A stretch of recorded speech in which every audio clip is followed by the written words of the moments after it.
오늘도 예배 나오신 여러분들을 환영하고 축복합니다. 날씨가 많이 따뜻해졌습니다. 봄 기운이 완연한 이 시간에 하나님 은혜를 받음으로 우리의 마음도 더욱더 뜨거워지는 귀한 시간 될 수 있기를 주님의 이름으로 축복드립니다. 오늘 이제 본문은 21절부터 27절까지로 제가 잡았지만 원래는 이제 나사로가 부활하는 장면 17절부터 44절까지 전체적으로 살펴보도록 하겠습니다. 예수님께서 나사로가 병들었다는 소식을 들으셨습니다. 그런데 즉시 가지 않으시고 이틀 동안 어떻게 보면 시간을 지체하셨습니다. 의도적으로 가지 않으셨죠. 그런 걸 봤을 때 예수님은 나사로가 죽기를 기다리셨던 것 같습니다. 아예 죽어서 확실하게 무덤에 들어가는 그것까지 예수님께서는 기다리셨던 것 같습니다. 이제 시간이 지나고 예수님이 드디어 나사로를 살리기 위해서 그 나사로의 집을 방문하십니다. 맨 먼저 예수님을 맞은 사람은 마르다였습니다. 요한복음 11장 20절에 보니까 이렇게 되어 있습니다. 마르다는 예수께서 오신다는 말을 듣고 곧 나가 맞이하되 마리아는 집에 앉았더라 라고 되어 있습니다. 마르다가 예수님을 먼저 맞으러 갔습니다. 그때 마르다가 예수님께 제일 먼저 한 내용, 말한 내용이 21절에 나옵니다. 마르다가 예수께 여짜오되 주께서 여기 계셨더라면 내 오라버니가 죽지 아니하였겠나이다 라고 얘기합니다. 예수님께 사람을 보냈죠. 당신이 사랑하는 나사로가 병들었습니다. 빨리 오십시오 라는 소식을 전했고요. 예수님께서 오지 않으셨습니다. 마르다와 마리아 분명히 예수님의 능력을 믿고 있었습니다. 예수님이 오셨다면 충분하게 나사로를 고쳐주실 수 있었죠. 그것을 마르다와 마리아는 믿고 있었습니다. 예수님의 능력을 믿은 것이죠. 예수님이 충분히 죽을 병이지만 심각한 병이었지만 그 문제를 해결하실 수 있는 분임을 마르다와 마리아는 믿고 있었습니다. 그래서 더 안타까운지도 모르겠습니다. 예수님이 계셨더라면, 조금 일찍 계셨더라면 나사로가 죽지 아니했을 것인데 지금 죽었기 때문에 굉장히 절망하고 있고 어떻게 보면 예수님에 대한 그 원망 이런 것들도 있는 것 같습니다. 어쨌든 마르다에게는 예수님이 병을 고칠 수 있다는 믿음이 있는 것은 분명합니다. 또 마르다는 부활신앙도 갖고 있었습니다. 24절에 보면 마르다가 이렇게 고백하죠. 마르다가 이르되 마지막 날 부활 때에는 다시 살아날 줄을 내가 아나이다 라고 고백합니다. 부활이 있다는 것도 믿고 있습니다. 심지어 마르다는 이런 고백까지 하거든요. 예수님이 하나님의 아들이심까지 고백합니다. 27절에 이렇게 고백합니다. 이르되 주여 그러하이다. 주는 그리스도시요 세상에 오시는 하나님의 아들이신 줄 내가 믿나이다 라고 얘기합니다. 마르다는 어떻게 보면 굉장한 믿음을 갖고 있는 것이죠. 예수님께서 병을 치료할 수 있는 능력의 하나님이심을 믿었고요. 능력 있는 분임을 믿었고 그리고 앞으로 부활이 있게 될 것을 믿었습니다. 그리고 예수님이 정말 누구인지 알고 있었죠. 하나님의 아들인 것을 그가 고백했습니다. 굉장한 믿음입니다. 그렇지만 자세히 본문을 살펴보면 그에게 한계가 있는 것을 발견할 수 있습니다. 이건 아마 동생 마리아도 같은 모습인 것 같습니다. 좋은 믿음이 있죠. 여러분들에게도 믿음이 있다고 생각합니다. 믿음 있으시죠? 예, 믿음 있으셔서 오늘도 예배드리러 나오셨습니다. 잘하셨습니다. 하지만 여기에서 머물러서는 안 되는 거죠. 우리 날마다 성장해야 합니다. 예수님께서 이틀을 기다리시면서 나사로가 죽기를 이렇게 놔두신 그 이유는 어떻게 보면 이들 가운데 믿음을 더하시기 위함입니다. 분명히 좋은 믿음이 있었지만 다른 사람들이 없는 예수님이 누구인 것까지 알고 있는 그 믿음과 지식이 있었지만 그들에게 부족한 부분이 있었습니다. 그래서 예수 그리스도가 누구인가를 전해주시고 그리고 그들이 정말 자신의 믿음들을 점검하고 성장하기를 원하셨던 것이죠. 자, 그렇다면 마르다의 믿음의 한계가 무엇인가? 이것을 한번 살펴보도록 하겠습니다. 이 부분이 조금 이제 어렵기는 한데 그래도 여러분들을 잘 따라오셨으면 좋겠어요. 말씀드렸던 것처럼 분명한 믿음이 있었습니다. 그런데 예수님께서 이제 마르다를 만나 주시면서 마르다가 원망했을 때 예수님이 여기 계셨으면 오라버니가 죽지 않겠었습니다. 안타까움을 표시했을 때 예수님께서 무엇이라고 말씀하시는가 하면 23절에 예수께서 이르시되 내 오라비가 다시 살아나리라 라고 말씀하십니다. 분명하게 예수님께서 이제 내가 네 오빠 나사로를 살려주겠다고 말씀하셨습니다.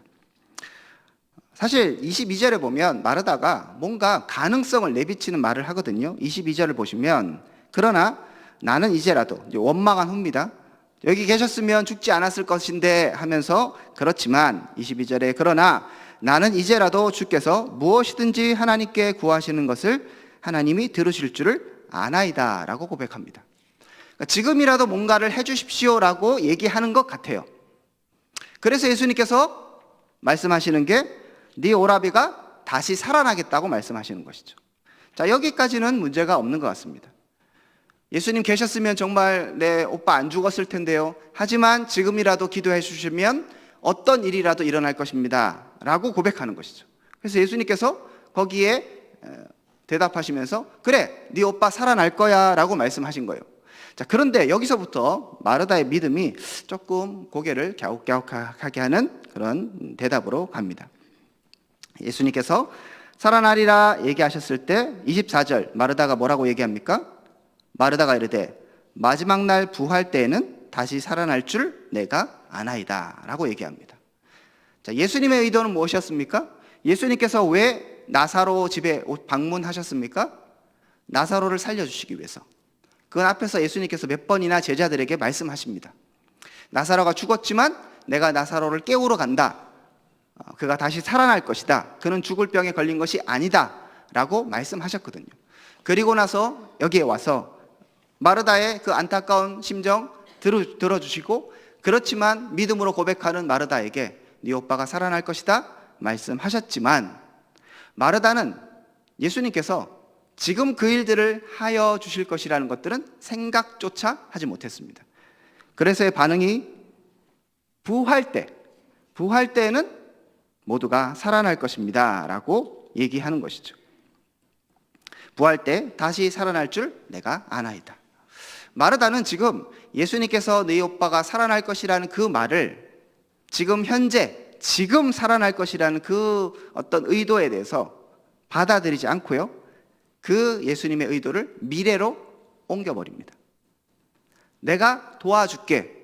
마르다가 얘기했거든요. 지금이라도 기도해 주시면 하나님께서 예수님의 기도를 다 들어주실 것을 내가 다 알고 있습니다. 이렇게 고백했는데 그래 들어줄게 하면서 기도해 줄게 살려줄게 하면서 말했지만 마르다는 받아들이지 않죠. 그리고 예수님의 그 일들을 나중에 있게 될 것을 내가 압니다라고 고백합니다. 여기서 우리는 마르다의 큰 허점을, 마르다 믿음의 허점을 보게 됩니다. 자, 마르다를 믿음을 한번 보십시오. 지나간 일입니다. 어쨌든 간에 예수님께서 여기 계셨더라면 내 오라비가 죽지 않겠습니다라고 고백했습니다. 그죠? 과거에 예수님께서 여기 계셨더라면 안 죽었을 텐데요. 안타까운 마음을 표하고 있습니다. 예수님께서 분명히 병자를 고쳐주시는 많은 일들을 하셨던 것을 마르다가 경험했습니다. 이제 과거의 지식이 되었죠. 그렇기 때문에 지금 나사로도 병이 들었지만 고쳐주실 수 있다고 생각한 것입니다. 과거의 믿음입니다. 과거의 경험입니다.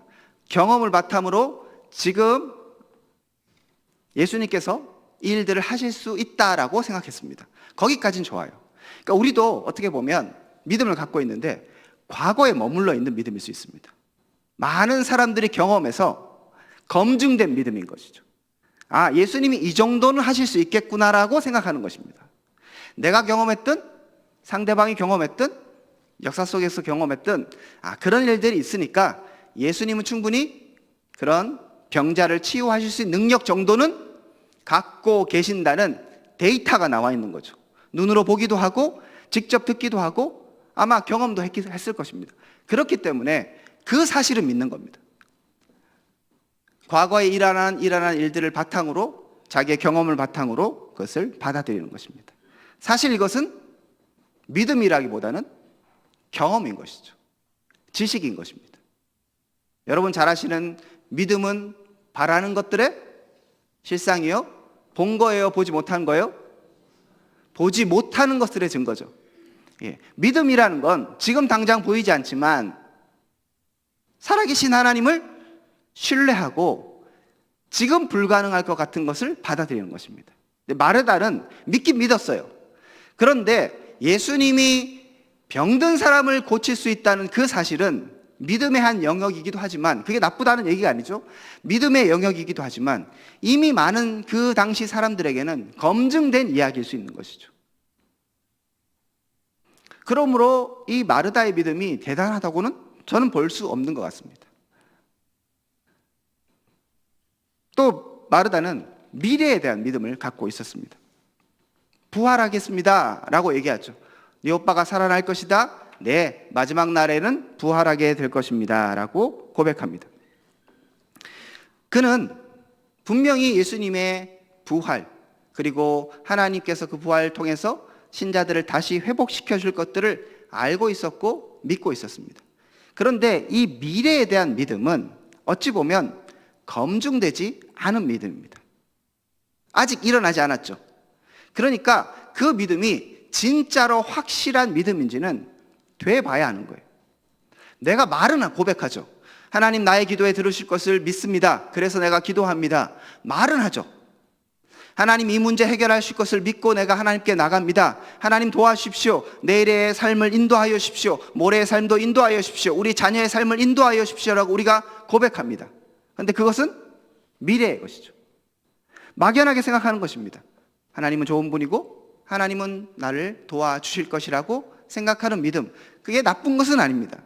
그런데 그런 과거의 믿음, 과거를 향한, 과거에서 경험을 바탕으로 한 믿음, 그 다음에 아직 오지 않았던 미래에 대한 믿음, 이런 것들은 어떤 것으로 검증을 받아야 하는가 하면 현재의 믿음입니다.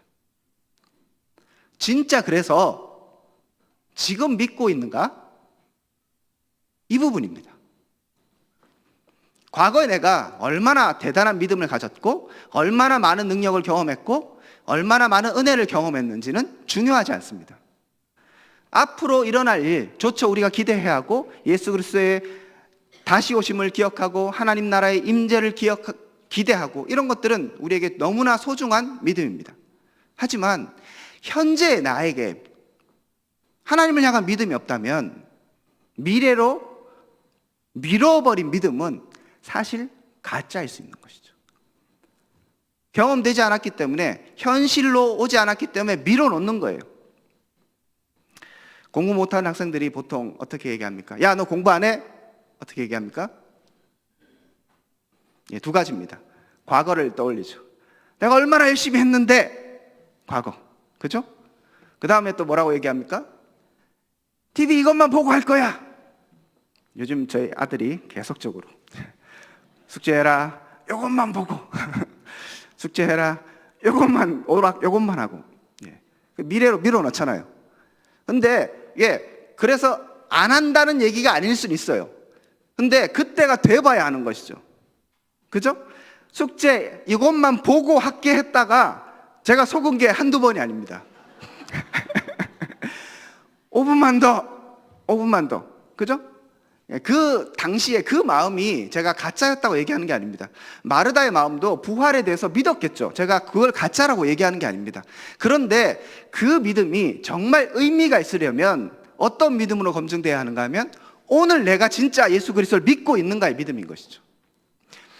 과거에 내가 예수님 정말 오셨으면 나사로가 나을 수 있었을 텐데 하면서 안타까우면서 그때 그 믿음이 진짜였겠죠. 그렇지만 과거는 지나간 것입니다. 오늘 나에게 믿음이 있느냐의 문제인 것이죠. 그런데 수많은 사람들이 과거에 집착하거나 내가 예전에 그것을 믿었었지? 옛날에 하나님 그 기도 들어주셨으면 내가 정말 하나님 잘 섬겼을 텐데, 그렇게 과거에 매여 있거나 아니면 지금은 순종하지 않겠고 주님 이 기도 들어주시면, 주님 내 형편이 조금만 좋아지면, 주님 내 마음이 조금 좀 변화되면 그때 하나님 나중에 주님을 그렇게 섬기겠습니다라고 얘기하는 것이 얼마나 많습니까? 지금 마르다의 모습이 이런 모습입니다. 예수님을 분명히 믿고 있습니다. 놀라운 부활의 지식까지 있습니다. 그리고 신학적으로도 예수 그리스도가 정말 하나님의 아들 그리스도이심을 정확하게 꿰뚫고 있는 지식이 있습니다. 그런데 그는 여전히 제대로 된 믿음을 현재 발휘하지 못하고 있는 것입니다. 아마 마리아도 마찬가지였을 것입니다. 마리아에 대해서는 자세하게 나오지 않지만 똑같이 주님께서 여기 계셨더라면 내 오라비가 죽지 아니했습니다 라고 또 불평하거든요. 그런 걸 보면 똑같은 부분인 것 같습니다. 과거의 믿음, 현재의 믿음, 미래의 믿음은 현재의 나의 믿음으로 검증되어야 합니다. 그러면 여러분에게 묻습니다. 여러분 지금 어떤 믿음을 갖고 계십니까? 아이들이 앞으로 나는 과학자가 되겠습니다. 대통령이 되겠습니다. 여러 가지 꿈을 이야기합니다. 그 꿈이 나쁜 거 아니겠죠? 정말 되고 싶은 것일 수 있고요. 그리고 그 꿈을 진짜로 소망하면서 갖고 있을 수 있습니다. 그런데 꿈만 있다고 되는 것은 아니죠. 그 꿈이 진짜로 인정받으려면 어떻게 해야 되는 것입니까? 자, 내가 과학자가 되겠다. 이런 꿈이 있으면 현재 나는 어떻게 해야 되겠습니까? 공부를 열심히 해야죠. 그죠? 과학책을 보고 수학을 열심히 하고 그런 것을 보면서 얘가 나중에 무슨 큰 과학자가 되든 어쨌든 간에 그런 꿈을 이룰 수 있는 가능성이 더 보이는구나라고 우리는 판단하는 것이죠. 우리는 수없이 하나님 앞에 내가 이런저런 믿음이 있습니다. 내가 이렇게 살아가겠습니다라고 어떻게 보면 공약을 남발하는지도 모르겠습니다. 그런데 주님은 지금 우리의 모습을 지켜보고 계시는 것이죠.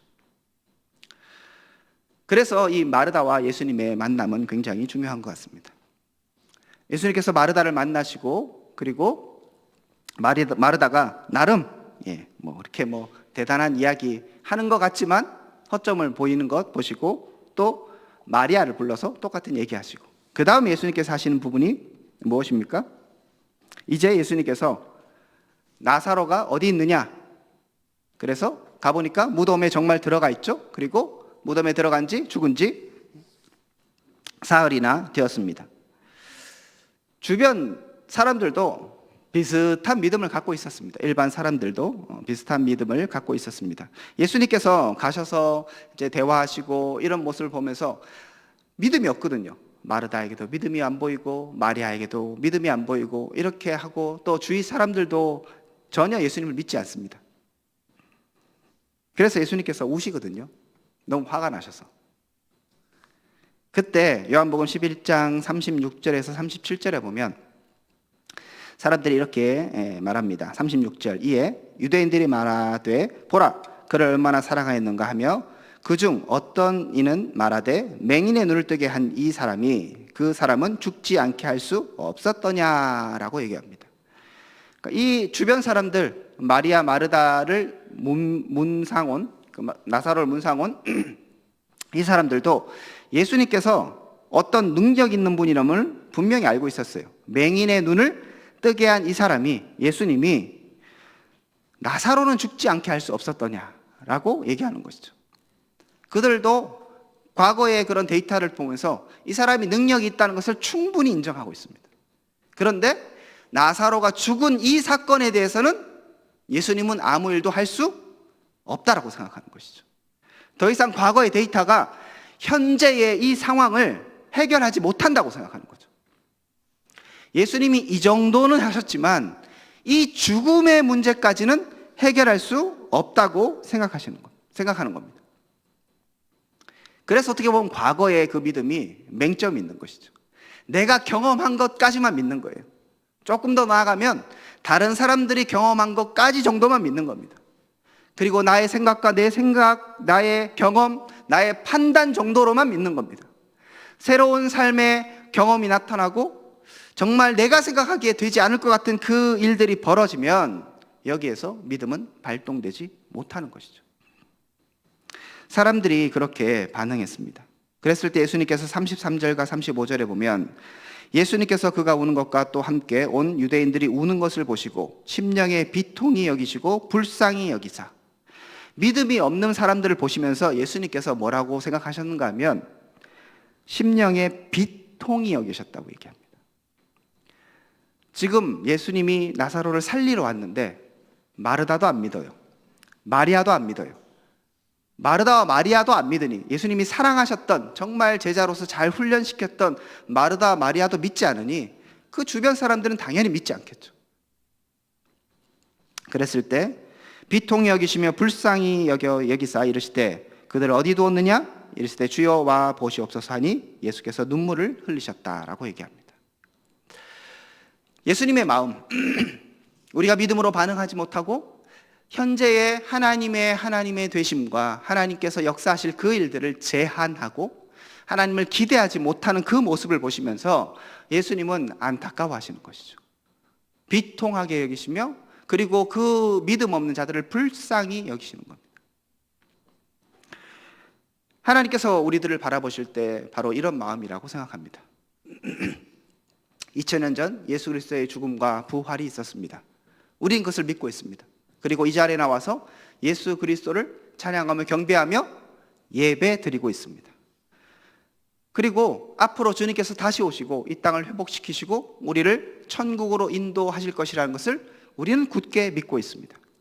하지만 우리가 집중해야 하는 것은 오늘 내가 하나님을 여전히 신뢰하고 있는가의 문제입니다. 과거에 매여서 거기까지만이라고 생각하는 그 마음들 다 내려놓으시기를 축복합니다. 병만 고칠 것이 아니라 예수님은 죽은 자도 살리시는 분임을 믿지 않는 이들에게 보여주시기를 원하셨습니다. 하나님의 능력은 우리가 생각하는 것 이상입니다. 말씀으로 온 세상을 창조하신 창조주 하나님이십니다.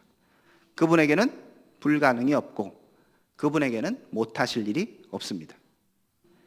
그분이 원하시면, 핵심은 그것이죠. 하나님의 뜻이라면 하나님께서는 모든 것을 행하실 수 있는 것이죠. 그러므로 오늘 이 시간에도 우리의 믿음을 발동시켜야 합니다. 오늘 이 시간에 여러분의 삶에 믿음을 발동시키시고 순종의 길로 나아가십시오. 지금 순종해야 할 일을 내일로 미루지 마십시오.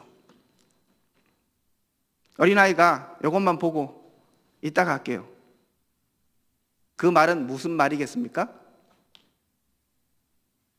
숙제가 하기 싫다는 얘기지 진짜 요거를 하고 나중에 하겠다는 그 말이 아니잖아요. 여러분이 왜 순종하지 않습니까? 우리가 왜 하나님 뜻을 따르지 않습니까? 못 믿는 거죠. 그런데 우린 자꾸 대단한 말로 포장하잖아요. 마르다처럼 부활 때에는, 마지막 날에는 부활이 있을 것입니다. 주는 그리스도이십니다. 하나님의 아들이십니다라고 휘황찬란한 믿음의 고백을 하면서 실상 그 안에 하나님을 향한 진정한 믿음이 없고 순종하고자 하는 마음이 없는 것이죠. 정말 순종이 나를 살리는 길이고 믿음의 길이 나를 회복시키는 길이라는 것을 믿지 않는 것입니다. 그리고 나중에 할게요, 상황이 변하면 나중에 할게요라고 그렇게 변명하는 것은 아닙니까? 예수님이 말씀하십니다. 그 돌문을 옮겨 놓으라고 얘기하시죠. 거기까지 가면, 자, 100번 양보해서 내가 나사로를 살려주겠다, 나사로가 다시 살아날 것이다 말씀하셨을 때, 부활 때 살아날 것입니다. 네, 그렇게 얘기할 수 있을 것 같습니다. 잠시 착각해서 잘 이해를 못해서 그 정도 할 수 있을 것 같습니다. 그런데 예수님께서 자, 돌문을 옮겨 놔라라고 얘기하면 부활 때, 마지막 때 지금 나사로가 살아나는 그 일을 하는 게 아닌 것이 드러나고 있는 것이죠. 아, 그러면 예수님이 정말 나사로를 살려주시려나 기대를 갖고 있어야겠죠. 그런데 마르다는 뭐라고 얘기합니까? 죽은 지 며칠이 되어서, 사흘이 되어서 어떤 냄새가 난다고요? 벌써 썩은 냄새가 납니다. 39절 보시면 이렇게 얘기했죠. 예수께서 이르시되 돌을 옮겨 놓으라 하시니 그 죽은 자의 누이, 여러분 한번 잘 보십시오. 처음에는 마르다라고 얘기했어요. 그런데 이 마르다를 표현할 때 죽은 자의 누이라고 표현합니다. 무슨 얘기입니까? 그의 믿음이 죽은 거예요. 나사로의 누이, 혹은 그냥 마르다, 이렇게 얘기하면 될 텐데, 그게 아니라 예수께서 돌을 옮겨 놓으라. 이제 진짜로 나사로를 살리시기 위해서 일하기 시작하시는 것이죠. 그 시작의 그 시점에서도 마르다는 받아들이지 못하는 것입니다. 죽은 자의 누이 마르다가 이르되 주여, 죽은 지가 나흘이 되었음에 벌써 냄새가 나나이다 라고 고백합니다. 무엇입니까? 안 된다는 것이죠. 죽었으니까 끝이라는 얘기예요. 제가 설교 초반부에 말씀드렸지 않습니까? 과거의 믿음과 미래의 믿음은 무엇으로 증명돼야 된다? 현재의 믿음으로, 지금 나의 믿음으로 증명돼야 하는 것입니다. 과거에 얼마나 큰 믿음을 가졌든지 그건 좋은 일이죠. 하지만 그건 과거의 일이고요. 미래로 미뤄놓아서도 안 됩니다. 지금 순종하는 것이죠. 지금 아멘으로 받아들이는 것입니다. 마르다가 하지 못합니다. 그래서 죽은 자의 누이라고 칭함을 받으면서 그는 썩은 냄새가 납니다 라고 얘기합니다. 그랬을 때 예수님께서 뭐라고 말씀하십니까? 40절, 예수께서 이르시되 내 말이 내가 믿으면 하나님의 영광을 보리라 하지 아니하였느냐. 내가 믿으면 하나님의 영광을 보리라 하지 아니하였느냐. 지금 마르다는 믿고 있습니까? 못 믿고 있습니까? 믿지 않고 있는 것이죠. 그러니까 네가 믿으면 하나님의 영광을 보리라고 내가 얘기했잖아. 왜 안 믿니? 왜 자꾸 엉뚱한 얘기하니? 왜 자꾸 부활이나 자꾸 걸먹거리면서 지금 믿음을 갖지 않고 왜 지금으로 순종하며 받아들이지 않니? 라고 얘기하는 것입니다. 우리가 잘 아는 대로 예수님은 나사로야 나오너라, 엄청나게 대단한 일 하신 것도 아니고요. 기도하시고 감사하시면서 내 기도를 들어주시며 감사합니다. 기도하시고 나사로야 나오너라 말씀하셨을 때 사흘이 되어서 썩은 냄새가 날 것 같은 그 나사로가 벌떡 일어나 무덤 밖으로 나오게 됩니다. 그렇게 마르다, 마리아, 그리고 주변에 있는 많은 유대인들이 자신의 믿음 없음을 들키게 되는 것이죠. 안 된다? 할 수 없다? 과거에 예수님은 그 정도의 능력이 있었지만 죽음의 문제는 해결할 수 없다라고 생각했던 그 많은 사람들을 향해서 예수님은 분명하게 자신이 사망의 권세를 이기시는 진정한 하나님의 아들이심을 보여주셨습니다. 그리고 이 사건은 이후에 있게 될 예수 그리스도의 죽음과 십자가의 사건과 부활을 예고하고 예표하는 사건이 됩니다. 예수님께서 다시 살아나실 것, 그거 이렇게 지금 보여주시고 실물 교육을 하셨는데 또 사람들은 믿지 않았어요. 심지어 마리아가, 다른 마리아죠, 마리아가 예수님 부활하신 거 봤다고 얘기했을 때도 베드로는 믿지 않았죠. 많은 제자들이 믿지 않았습니다. 나는 고기나 잡으러 다 갔다 하면서 흩어져 버리게 되죠. 과거의 믿음으로 안 됩니다. 그것만으로 만족하지 마십시오. 미래로, 그리고 여러분의 순종을 미뤄두지 마십시오. 이제 오늘입니다. 지금입니다. 지금 순종하십시오.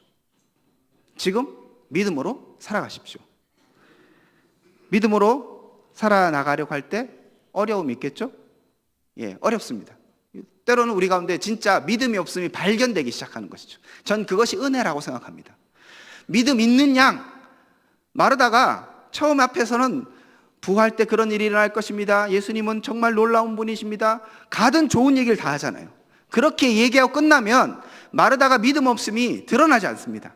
그런데 이렇게 한번 부끄러움을 당해봐야, 그래야 자신의 믿음 없음이 드러나고, 그래야 더 주님을 의지하게 되는 것이죠.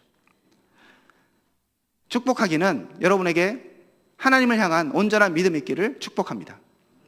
그리고 더 축복드리기는 여러분의 믿음 없음이 날마다 드러나시기를 축복합니다. 예. 드러나야 합니다. 숨기지 마십시오. 미래로 넘기지 마십시오. 그리고 뭐 자꾸 거룩한 용어, 종교적 용어로 여러분의 믿음을 포장하지 마십시오. 안 되는 건 안 되는 거라고 솔직하게 인정하십시오. 그런 예가 또 있죠. 예수님께서 변화산에 올라가셨을 때 밑에서 제자들은 한 귀신 들린 아이와 씨름하고 있었습니다. 귀신 들린 아이를 어떤 아버지가 데리고 왔는데 제자들이 고치지 못하는 것이죠. 자, 그 아버지의 마음도 생각해 보십시오. 원래 예수님이 계신다고 생각했고 예수님께 나왔는데 예수님은 지금 안 계셨어요. 제자들만 있었습니다. 그렇지만 자기 아들 그 제자들에게 고쳐달라고 얘기하죠. 아버지에게 어떤 믿음이 있었던 겁니까? 예수님이 혹은 제자들이 그 아이의 병은 고쳐주실 거라는 생각을 했죠. 믿음이 있었습니다. 과거의 믿음이었어요. 현재의 믿음이기도 하고 그것이 이제 시간이 지나면 과거의 믿음인 것이죠. 자, 그랬는데 제자들이 그 아이를 고치지 못합니다. 뭐 열심히 기도하고 했는데 아이가 회복되지 않습니다. 그래서 아버지의 마음이 실망으로 바뀌게 되는 것이죠. 드디어 예수님께서 변화산에서 내려오셨습니다. 그가 이렇게 얘기하죠. 마가복음 9장 22절에서 23절에 보면 귀신들이 그를 죽이려고 불과 물에 자주 던졌나이다. 그러나 무엇을 하실 수 있거든 우리를 불쌍히 여기사 도와주옵소서. 무엇을 하실 수 있거든 우리를 불쌍히 여기사 도와주옵소서 얘기합니다. 무슨 얘기입니까? 이제 실망이 되는 거예요. 제자들이 못 고쳤거든요. 믿음이 있어서 나왔는데 이제 그 믿음은 과거가 돼버리고 현재에는 이거 될까 안 될까? 뭐 할 수 있으면 한번 해보십시오 정도로 바뀐 거예요. 그때 예수님께서 유명한 말씀하시죠. 믿는 자에게 할 수 있거든이 무슨 말이냐? 믿는 자에게 능하지 못할 일이 없다라고 말씀하시죠. 그가 믿음이 없어지고 그 현재의 믿음을 제대로 발휘하지 못하니까 예수님께서 정신 차려, 믿는 자에게는 능하지 못한 것이 없다라고 말씀하십니다. 그때 이 아버지가 이렇게 소리칩니다. 마가복음 9장 24절에 이렇게 소리치죠. 곧 그 아이의 아버지가 소리질러 이르되 내가 믿나이다. 나의 믿음 없는 것을 도와주소서. 전 이것이 가장 정직한 우리의 고백이 되어야 된다고 생각합니다. 과거의 믿음이 있어요. 그리고 많은 것을 경험했습니다. 그런데 때로는 여러 가지 환경과 상황들 때문에 낙심되기도 하고 우리의 믿음이 자라나다가 자라나지 못해서 멈춰버릴 때가 있고 낙심해서 오히려 뒤로 후퇴할 수도 있는 것이죠. 그래서 할 수 있거든 하나님 도와주십시오. 예수님, 시체 썩은 냄새가 날 수 있습니다. 4일이나 됐어요. 나사로 살아날 수 없습니다. 그렇게 얘기할 수 있겠죠. 그때 우리에게 필요한 것은 무엇입니까? 주님, 나의 믿음 없는 것을 도와주옵소서.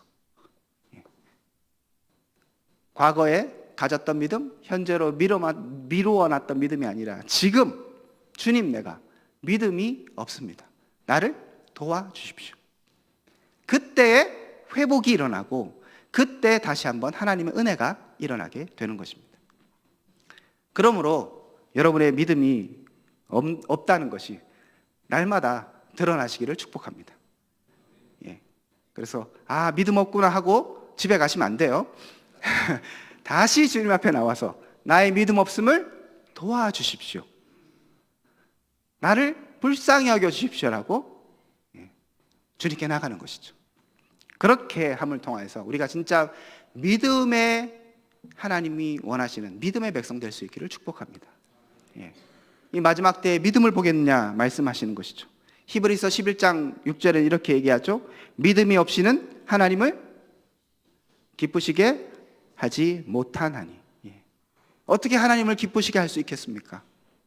하나님을 신뢰할 때입니다.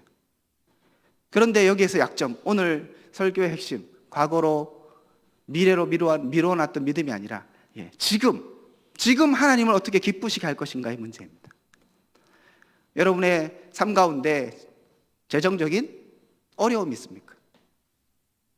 건강에 문제가 있습니까? 관계에 문제가 있습니까?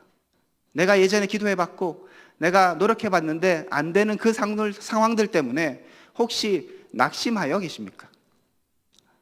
믿음의 순종의 단계에서 순종하지 못하고 그냥 머물러 있고 나중에요 지금은 못하겠어요 라고 미뤄두는 그런 일들이 있습니까?